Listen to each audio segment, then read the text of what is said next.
This is Marketing Uncomplicated. Hi, everybody, and welcome back. Today's founders don't struggle with expertise. They struggle with turning that expertise into content people actually notice and trust. My guest today helps solve exactly that.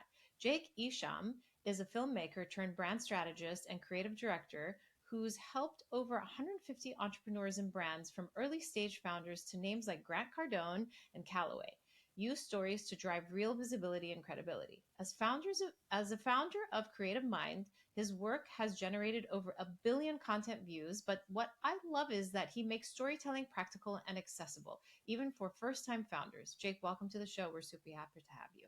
Thank you. Thank you. Happy to be here. So let's dive in. You started as a filmmaker and moved into brand strategy. What was that pivotal moment when you realized storytelling could be more than inspiration? It could actually be that growth engine that a lot of us marketers like to push our clients into doing. And they're like, no, don't get me onto video. I don't think there was one particular moment. It was very much an evolution over a long period of time. I grew up kind of, you could say, a very cliche LA kid, born and raised, one of the rare people who born, raised, and stayed so far. Yes. And I grew up acting and, loved being on stage. I tried my hand in getting on film and television, and it just wasn't going as well. And me being a pretentious 16, 17-year-old, I was like, well, I'll write and direct my own movies and just cast myself. Yeah. Uh, I love it. and then went to film school and fell in love with the art of storytelling and filmmaking, and just loved the craft of it. And after that, basically, again, kind of walked out of film school being like, okay, what do I do now? Yeah. They don't teach you business in film school. They just teach you, here's a camera, here's settings, here's lighting, here's audio. And you're like, okay, good luck. I'm like, oh, Lord. So I had a mentor basically who just advised me to keep a camera in my hand. If I want to make movies, just do any job that keeps a camera in your hand and keeps you storytelling. And I kind of found my niche in social media and marketing, and I fought it for a long time because I was like, I want to be a filmmaker. I'm not a social media guy. I'm not a marketing guy. And so just over time, and I just kind of then kept realizing, like, what differentiates me from all these clients. When I started learning business, you learn, like, what's your unique selling proposition, right? That's the thing that the business people always say. And I was like, oh, it took me a while, and mainly from client testimonials, really discovering that the differentiator was storytelling. Yeah, that's wonderful. I love that because, even with, I'm sure you've read Simon Sinek's book, Start with the Why. If you I haven't, haven't. I mean, I yeah. know of Simon from social and whatnot, but I haven't read his book. Yeah, I mean, it's a great story in the sense of he really drives business owners to uncover that why, which is the storytelling, which is exactly where you come in, as a videographer and storyteller to basically help these founders tell their stories and to really push the lever in terms of even with commercials, how do you really have, 20 to Mm. 30 to maximum 60 seconds to really just hit home in the crazy world that we live in where our brains are completely occupied and we're going at 100 miles an hour, which, speaking of, I have my family visiting from Europe, and like we're bouncing around all day long, and these two have so much more energy than I do at the end of the day. But then I was talking to my brother and I was like, it's because they're not connected like we are. They're not connected to their phones throughout the day just the way we are, Mm. so they're not getting stimuli so much throughout the day, But the reason why I bring up Simon Sinek, and I want to dig in more to this storytelling because, founders often think storytelling is creative, not strategic. So I want to kind of break that apart a bit, and how do you explain the business value of story to someone who's very numbers driven in that sense, which a lot of founders are, and a lot of people tend to look at marketing and everything else as an extra Mhm. versus something that needs to be driving their business because it is. Yeah. So, I mean, at the end of the day, marketing is everything that we're doing is storytelling. Like, that's how the goal of marketing is, to convert people into customers. That's the goal of marketing and advertising. And it's like, okay, great. How do you get them to convert? And it's just the how.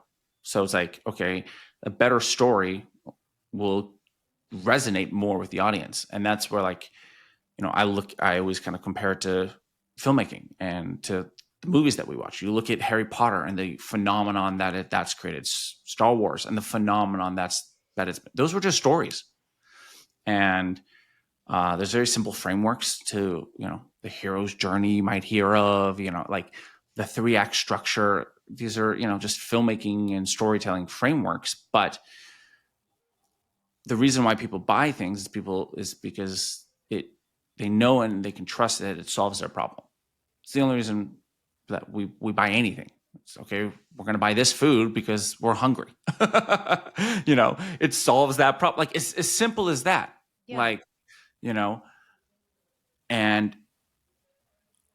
and it's a confidence of that price is worth more or is worth less than the value that I get from it.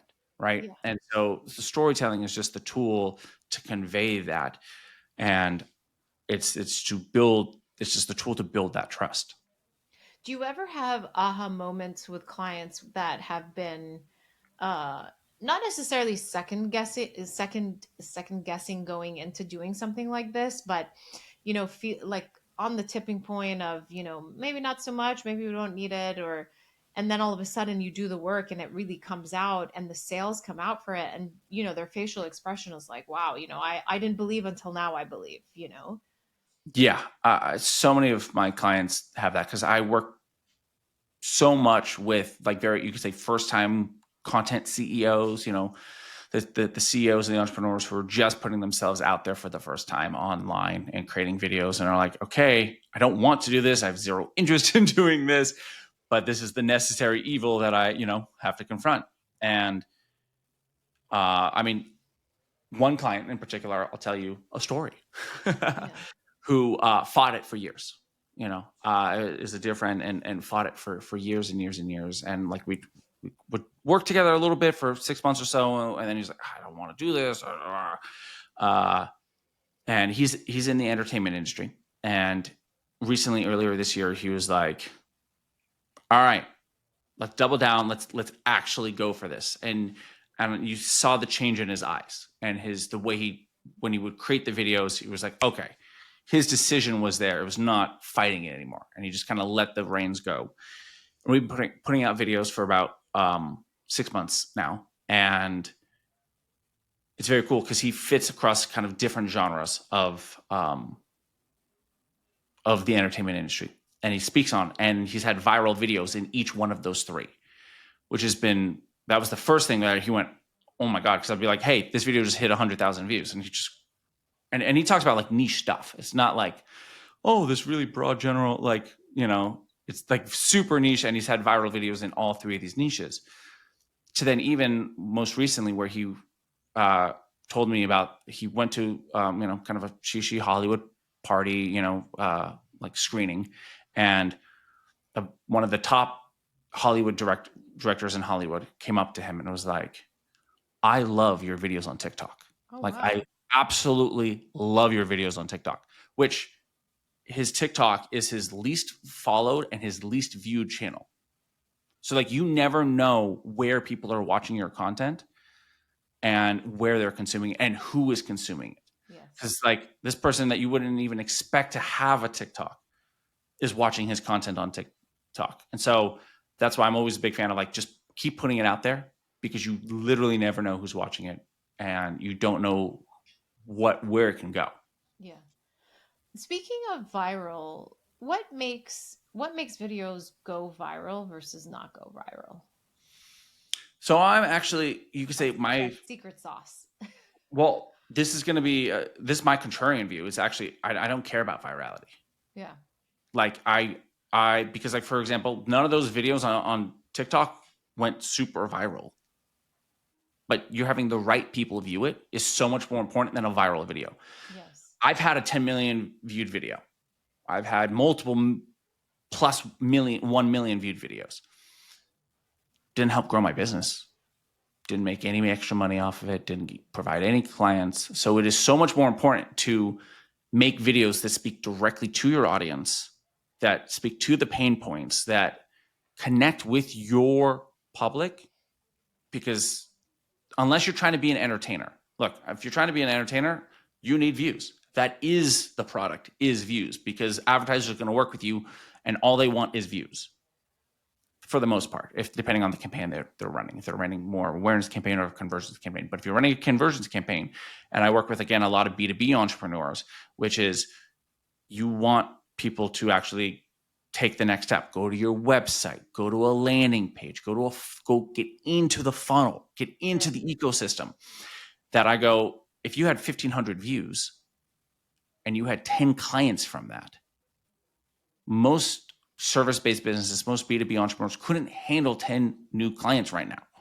Yeah. So I go, that is so much more important than a million views.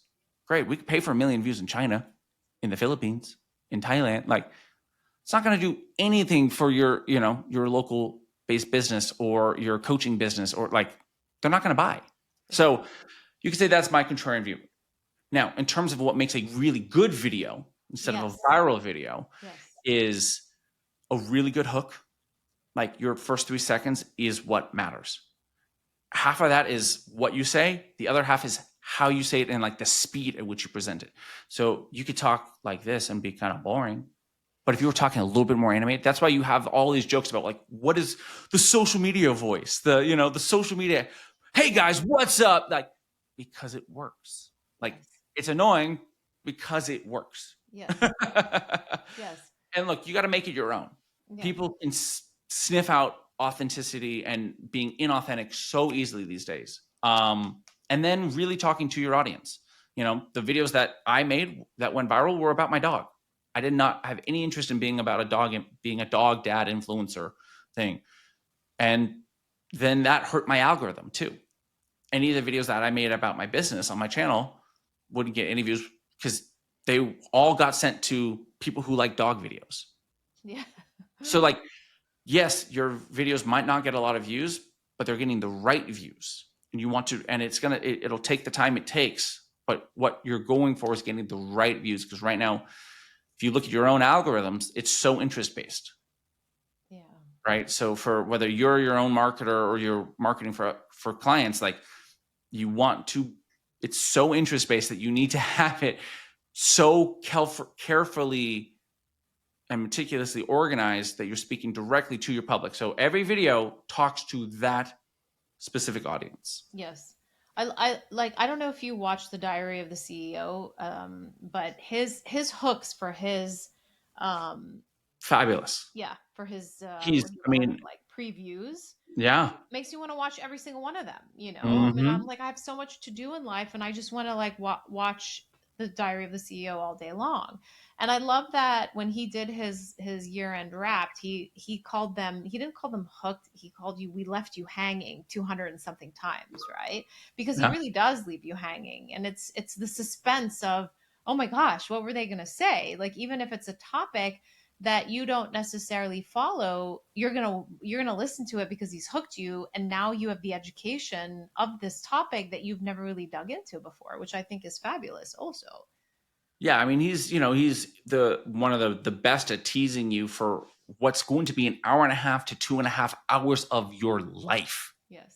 So how do you get someone to be invested for an hour and a half to 2 hours, much less 30 seconds? Yeah. Like, how do I get you to be invested in that entire time? And so he very strategically, and his team very strategically, picked the best key moments that are going to be, so that, okay, great. At 25 minutes, at 30 minutes, at 45 minutes, at an hour and 10 minutes, an hour and 45 minutes, that you kind of like, okay, where's that next hook? Where was that other part from the beginning? Where was the other part from the beginning? Yeah, and that's how the they've done it. Momentum and the buildup. Mm-hmm. So in terms of, that hook and that storytelling, obviously when you come in, you're optimizing, what they come to you, because I'm sure you're starting off by saying, okay, what's your mission? What's your vision? Like, tell me a little bit about your company, like who you're servicing, like who's your ideal customer profile. And let's just say more than 80% think that they know all of this, and a lot of the times they're hitting the wrong audience, right? Sure. Aside from that, or maybe that is the answer, what do you think is the biggest mistake that entrepreneurs and, like CEO type people that you work with, what mistake they make when they try to tell their brand stories online? To be honest, it's just consistency. Yeah. It is consistency and volume. Like, I love my favorite comparison to social media is the gym. Yes. It is the exact same thing. You could work out for 3 months and then see some results, but you drop working out at the gym, you start eating unhealthy, you're like, hey, it's Halloween, then it's Thanksgiving, then it's Christmas, and then January, you're like, wow, I'm up 20 pounds again.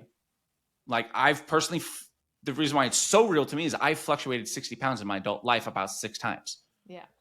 And it's about consistency. You got to show up, even if it's a small 10 minutes every day. Like, as people say, like, oh, go on, walk 10,000 steps, because that consistency, like just this morning, I was working and taking a walk, and I did just shy of 2 miles, and that was not even 5,000 steps. It was like 3,000 steps.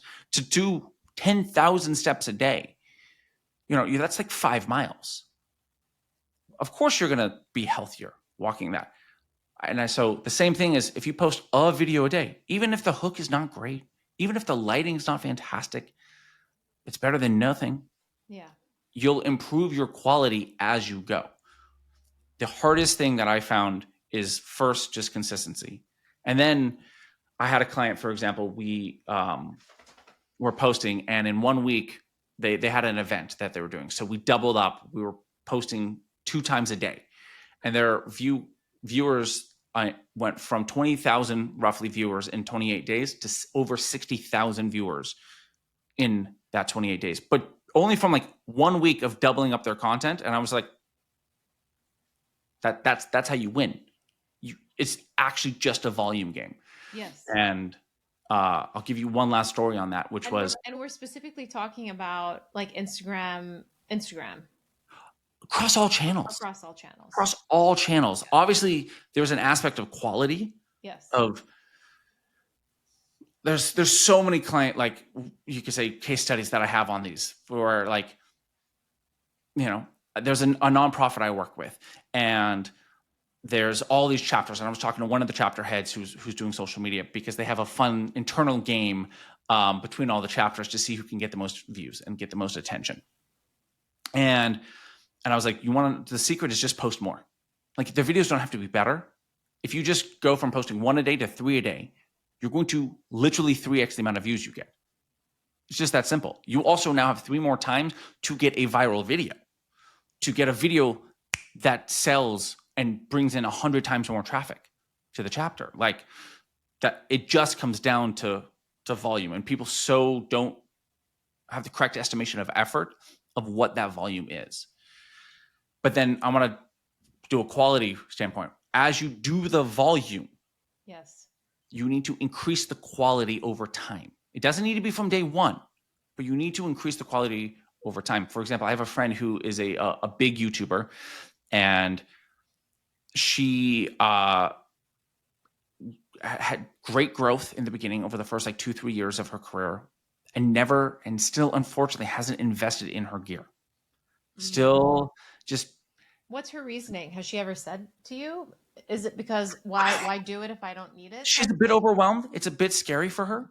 Mm-hmm. She likes to just shoot on the phone. Like, she hasn't fully taken responsibility for increasing the quality, and it's out of fear, out of not wanting to spend the money, like whatever. I don't know really. I haven't dug deep and you could say punched her in the face about it. Yeah, unfortunately, yeah. And I probably should. And you go, why but if you look at her views over the last 3 years compared to the first 3 years, it's flatlined. She's not growing the way she is. And I guarantee you it's because of the quality. The quality of the videos haven't grown. Like, I think the best on the reverse side is like Chris Williamson with Modern Wisdom. If you look at his first videos, and he's done several posts about it, and it's so lovely. It's like literally a microphone in a room with like a whatever light sitting on him, and like I think a sock over the mic to make sure you don't get the pops and whatnot. So now he's on amazing sound stages where they make literal movies with full sets and everything. And that's the upgrade of gear. And that's why he's one of the top podcasts in the world, in my opinion, is because he's upgraded the quality of it. So people go, wow, this is awesome. So those are kind of the very simple, often negated things that these entrepreneurs are missing, is just simply the amount of quantity that they need to do. They're like, well, I'm making 3 videos a week. Your competition's putting out 2 a day. Yeah. And then the increasing of the quality over time. I love that you say quality, because I've just recently thought about, things that I need to do come 2026, for my own podcast, right?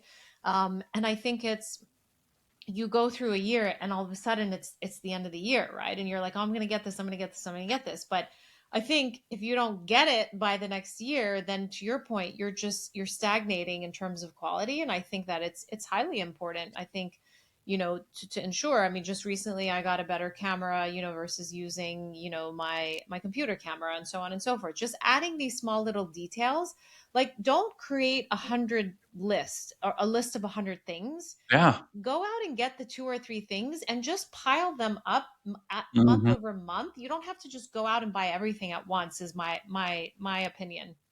And I 100%. think I completely agree with your friend. I mean, it is overwhelming, and sometimes it's a bigger investment depending on what she does, Yeah. But yeah, I think it's consistency, and I definitely think it's quality as well. I completely agree with you. Yeah. And it's not hard. I mean, like, I have a light on me, right? Look at the difference between this and this. Oh yeah, yeah, Like, the light is $80. The stand is another $20 for like 100 something bucks. yeah. It goes from looking like this Much more clearer. to looking like this. Yes. It's a little bright now. Yeah. But like, that's $100. Mm-hmm. Okay, do 3 episodes, work an extra shift at your job if content's not your full-time job, and like make an extra sale and spend that $100. Yeah. Great. Improve the mic. Great. Work another couple shifts and go, great. In 2 months, we hit this target. I'm going to get this mic. Exactly. The mic's $300. Okay, great. That's going to be like, it's a slow, it doesn't have, again, I love your point. It's not an overnight thing. It can be just a gradual increase, but then in a year, oh my God, you have all this amazing gear. The quality is transformed. And then you go, great. What's the next level up? Let me improve the background, specifically for podcasting, but like, let me improve the background. Let me improve the camera. Let me improve the lighting. Let me improve the quality of the guests, like that, the quality of the content. What am I saying? Let me spend some more time prepping. Like, that's one of the things I've noticed with clients, is sometimes they're really good at talking and communicating and they know it. Sometimes they're like, I don't know what to do. And it's like, it needs more prep time. Mm-hmm, mm-hmm. For sure. Let's segue to just add on to that and talk about trust, credibility, and visibility, because you do talk a lot about earning trust authentically, not the Mm-hmm. purchase that we talked about, going overseas and spending money to get 100 million views. What does authentic storytelling actually look like in practice, and not as a buzzword? So you could say the biggest thing that I always tell clients is, and it's pretty much, it's the business cliche. People do business with people they know and they trust, right? We all know it's the cliche of all cliches of business. And so all we're doing with content is literally getting attention. People so that they know and they trust. How do you know that they trust you? Is that you can solve their problem. So if I said, for example, Sasha, you should get this one light, put it a little bit to the right of your face, in front and to the right of your face. And then you get it and you go, oh, wow, that looks so much better, right? You start building trust, or like, hey, this is how you do lighting for a podcast, what I recommend, right? You do it on your own. Go, oh, okay. Maybe I give you another tip. Hey, when you use a mic, don't stand this far back from the mic. Stand a little closer to your mic. It'll sound better. Yeah. Oh, okay. You put out these tips of these, in these videos, and that's how you build trust. If I were to sell to podcasters, for example, right? But I was talking with a friend of mine who owns a real estate inspection company. And they're like, I don't want to really do social media. I'm like, there are real estate inspectors who are crushing it on social, because all they're doing is walking around the house being like, look at this problem, look at this problem, look at this problem, look at this problem, this problem. That's what I do as a real estate inspector. I find all your problems for you. So anybody who needs a real estate inspector, even if you don't need it now, but in 3 years, you keep seeing this person's videos, you're going to purchase from them. Of course, you're going to hire them, or you're going to refer them to a friend. The same way, look at the first thing that we started this conversation with was you pointing out Simon's book. It's because he's helped you. Yes. He solved your problem, and you've seen him solve other people's problems. Yes. So there's that trust, and that's the simple, organic way that I always go about doing this. Is just like, tell me everything you know, because you know it. You don't have to overthink it. You don't need to invent something, and it's always actually the most simpler things. It's the obvious things. It's the things that you're like, really? People don't know this? Yes, they don't know it. It's true. But that's why they'll hire you. Yeah. And it's that added value, or like sometimes, as we say, as marketers, in that sense, where it's like, give them something before they actually click to purchase, right? Mm-hmm. Like give them a peek behind the scenes of what it's like to work with you without having to work with you, and it's not just creating a lead magnet that's a downloadable, just a blog that they're going to read, but it's like, these are the 10 things you should be doing to prepare for XYZ, right? Or whatever it is. And I think, you're right. And it consistently wins all the time, and it never stops. So I'm a very big fan of give away the secrets and sell the implementation. Yeah. Because people are more than ever very lazy. Yeah. They don't want to do it, but they want to know that and that they're not going to get screwed over. They're not going to give you hundreds of dollars, thousands of dollars, tens of thousands of dollars or more and have it go to a waste and then have to hire somebody else. Yeah. So, if you just show them that you 100% know how to do this and that you are the pro, because you are, and if you're not, just get better till you are the pro. Yeah. That's where the consistency comes in. And that's where then the improving the quality comes in next. Yeah. Let's talk a little bit about the larger brands that you work with in terms of massive reach, and then you also enjoy niche audiences. Yeah. What advantages do smaller founders have that bigger brands often lose? Speed, 100% speed, and the approval lines. Yes. Bigger brand, like the amount of just protect the brand. Yeah. is great. It makes sense, but it's also death by committee. Oh, this change and this change. Oh, should we do that? Death by committee. That's such a good line, by the way. It's so true. It is so true. There's a great story from the founder of Stripe. He was trying to get VC funding and couldn't do it. And he was really looking like, how do I break in? And he found a Jeff Bezos stockholders meeting notes and basically changed and what Jeff does and why Amazon is now the behemoth that it is because they move fast and they implement things fast. And Bezos gave authority to his juniors to say, yes, great, go live. And basically, if it's something that is quickly reversible, you have authority to make it go live. If it's something that's going to take a long time to build and a long thing to reverse, then that has to go through approvals. And that's basically where Stripe versus PayPal, why Stripe grew so quickly, is because it took them 3 days to go to market on certain features, where PayPal it would take 45 days. You're so right. And so if you can make a video and go, great, this is good, put it out Oh, it didn't go great. Delete it. Yeah. No, you're so right. You're so right. Like, That's going to stick in okay, my mind. Death by committee, 100%. Yeah. as long as it's like, and then that's where brand guidelines, okay, great. Are we on message? Are we helping the customer? Are we giving more information to our customer, to our clients? Are we showing off our products or services? Are we, like there's a big content creator who is in the fitness space that is a colleague of mine, and he has brand guidelines. We do not talk about politics. We do not talk about religion. We only talk about fitness. We occasionally talk about nutrition, but like we talk about fitness. If that is it. Yeah. And he's a big person, has a big personal brand and a very big fitness in business. And like, as long as it fits these guidelines, go. Yeah. Okay. And like, if you can just go to market faster, if you can get more content out at a higher quality, you're good. Yeah. Yeah. No, you absolutely are.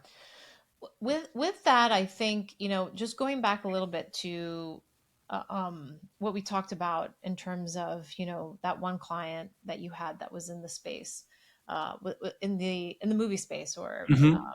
and Mm-hmm. he didn't want to, you hired him. I'm so sorry. He hired you 6 months, and then, now he was like, okay, let's double down. Right. Yeah. There's obviously a psychology behind a lot of what you do in terms of when you meet somebody where they go from, oh my gosh, I don't know what to say, I don't like being behind the camera, which by the way is a lot of why they don't want to do this. And Yeah. it's tiring to be behind the camera, it's tiring to do shoots, it's Yeah. mentally exhausting. How do you take them from I don't know what to say to consistently showing up with confidence? And I think that's probably my unique selling proposition. You could say, that's the director in me. And that was where like I didn't realize it was a superpower until having done it for so long. I was like, can't everybody just do this?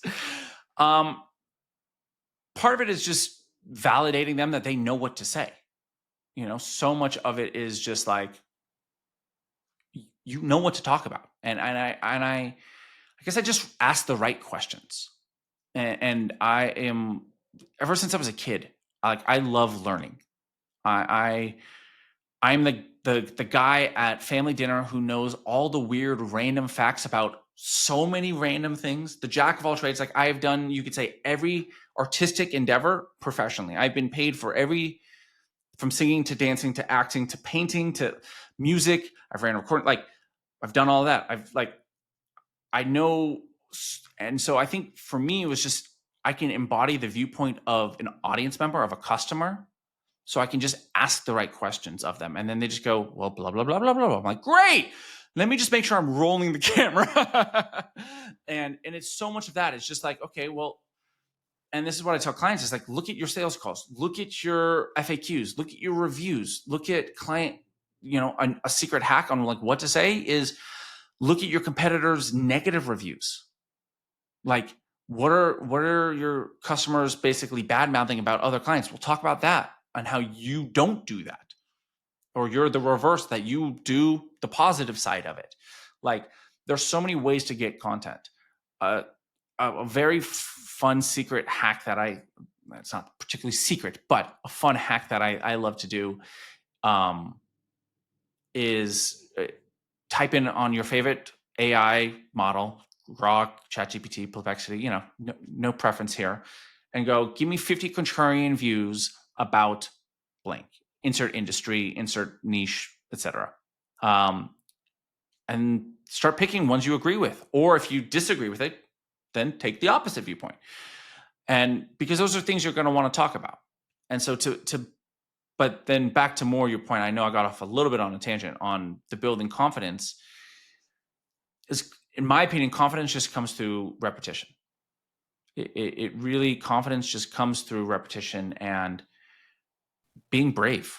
Like it is, like I have a different client in the nutrition space. She's a nutritionist and a nutritional coach.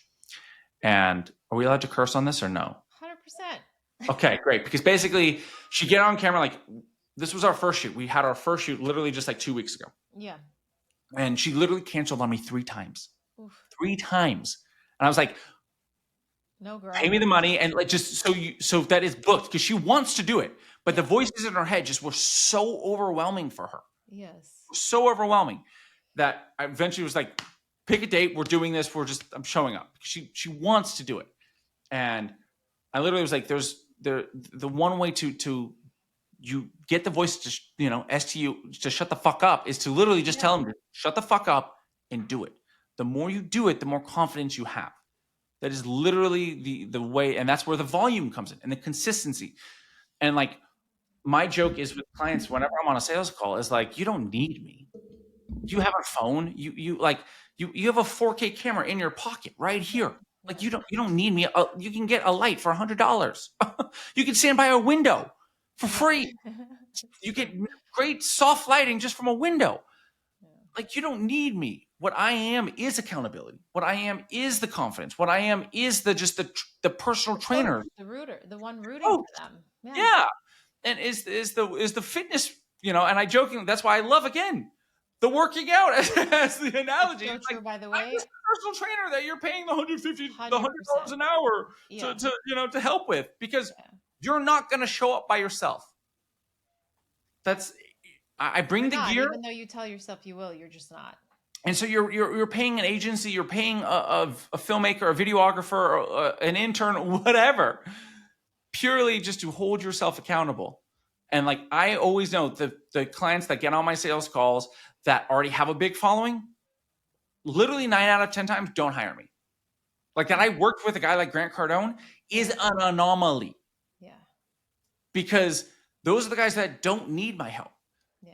For example, he just needed someone to actually film. The reason why I worked with him is he's like, oh, you know what you're doing?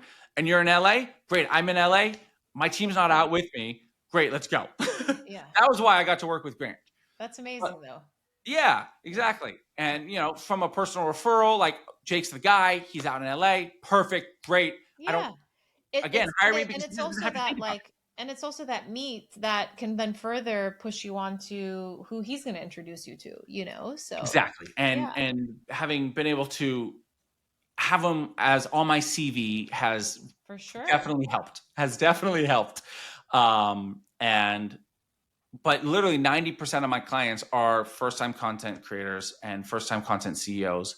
And it is just, that's why coaches, say it's like half the reason why you invest in a coach is just so you show up.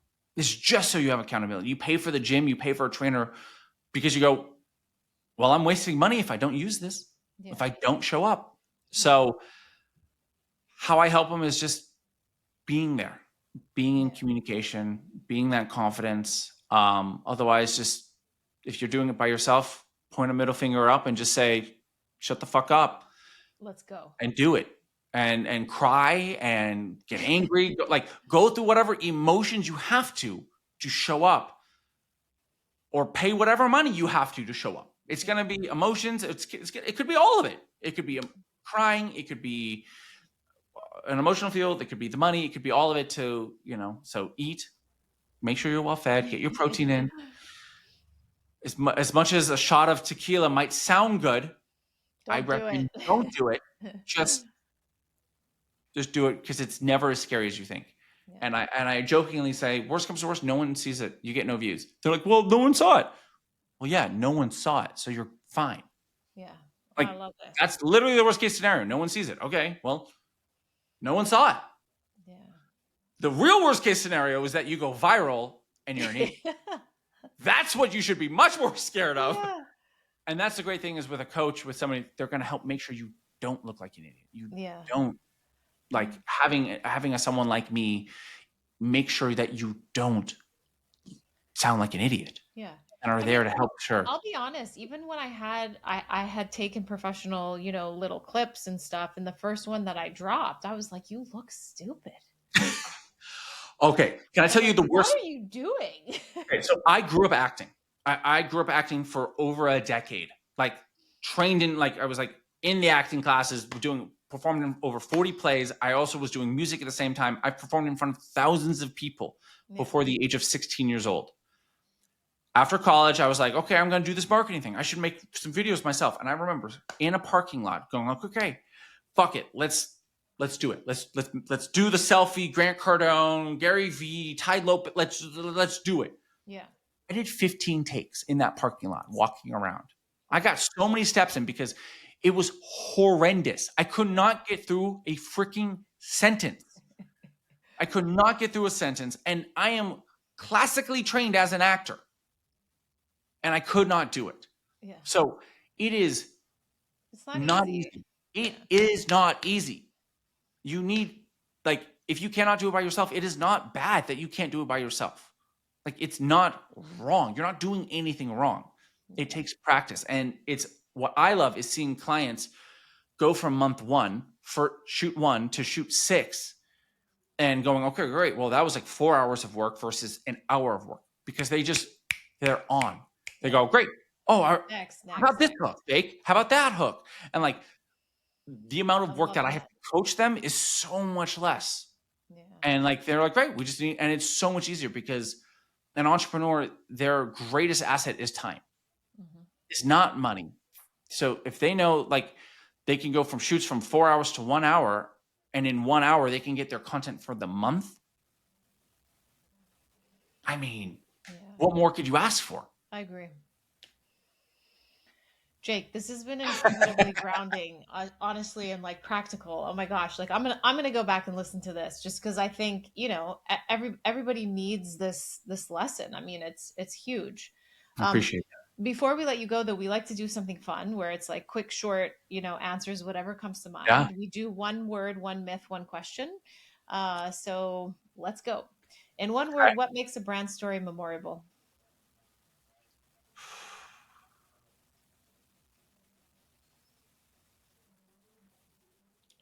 Honestly, it's going to be cliche, but authentic. Like true to that. Like, I just want to define authenticity because it's a word that gets thrown around so much now, but it's true to you, true to your values, true to the brand. And like, if you just are just authentically you and truly authentically you will pull in the right people that you want to work with. Yeah. You don't have to take money from everybody. You don't have to take money from anybody. You want to take the money from the people who connect with you because those are the people who are going to stay loyal to you and who are going to be with you for the long term. So I know that's a lot more than one word, but the word is authentic. I agree. Thank you for defining it, though. I think that was important. What's one myth founders believe about content or storytelling that you'd love to just debunk? Virality and followers and likes. Views and followers. Views and followers don't mean shit these days. Views and followers do not mean shit today. I'm going to give you one story on this. I know but again, I had another client who's a commercial real estate broker who putting out videos, had a video on LinkedIn, 1,500 views. Definitely not viral, right? Not viral by any means. CEO of the franchise he's talking about comments on the video and is now getting to build a relationship with that CEO. Okay. The CEO of the franchise he's talking about on 1,500 views takes that one of the 1,500 views is the CEO. Yeah. So that's where views and follower count. He's got, I don't know, a couple hundred, maybe 1,000 followers on LinkedIn, but not like 20 million. That one person. One person can change his business. So and that's where going back to authentic. Speak to your audience. Be you. Yes. If you're like, I just wear black all day, you don't need to wear a suit. Like, I love Alex Hormozi. He's like, I just wear these clothes because that's me. I don't wear a suit. Like, be you. Be you, 100%. What's one question every founder should ask themselves before creating any piece of content? Would I watch this? Yeah. Or that's more after. You could say it in the scripting. In this, it's like, is this would I watch this content? Am I getting bored? And but you have to ask that in the viewpoint of your audience. Does this provide value? Does this help my audience? Would my audience actually benefit from this video? Yeah. Okay, I'm gonna add a little asterisk to that. This is gonna be part B, which is, would someone share this video with a friend? Yeah. Because that's when you know it's a good video. If they go, ooh, you know who needs to see this? Joe. So you know who needs to see this? Nancy. Yes. I don't know, I'm just making up names. But that's when you know it's like, ooh, if I would share this with a teammate, a colleague, a friend that's, oh, I'm not in this industry, but I have a friend in this industry and I want to share it with them because I know this would help them. To me, that's what makes a great video. I love that. Jake, thank you. It's been You're very such a welcome. pleasure to have you on. Thank you for having me. I really appreciate it. Thank you.